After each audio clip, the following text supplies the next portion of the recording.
Assalamu alaikum. Dawn newspaper, 24th October 2020. Pakistan to stay on FATF grey list till February. PM terms meetings with opposition leaders mistake. Supreme Court ruling highlights holes in case against Isa.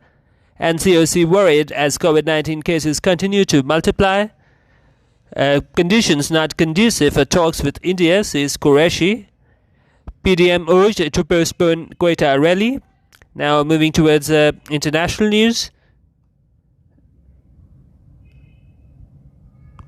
Europe sounds alarm over resurgent virus infections. Sudan agrees to recognize Jewish state. Daily chokes on severe smog as farm fires soar.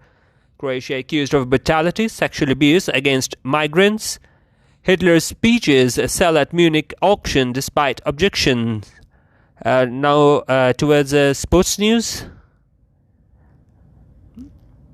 Zimbabwe T20s shifted to Rawalpindi. PSL matches to Karachi. Spurs, Arsenal and Milan open Europa League with wins. Misbah bats for extending World Test Championship.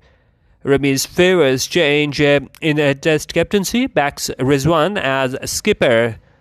And now moving towards business news. Dollar slide continues against rupee, down rupees 7 since August. Rupees 204 million World Bank loan to strengthen Punjab's digital effectiveness.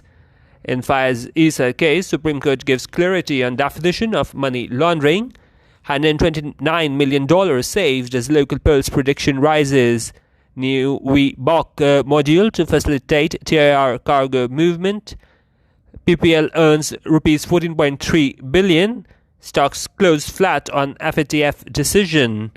Tesla to recall 30,000 cars from China. Thanks for watching. Allah Hafiz and Pakistan Zindabad.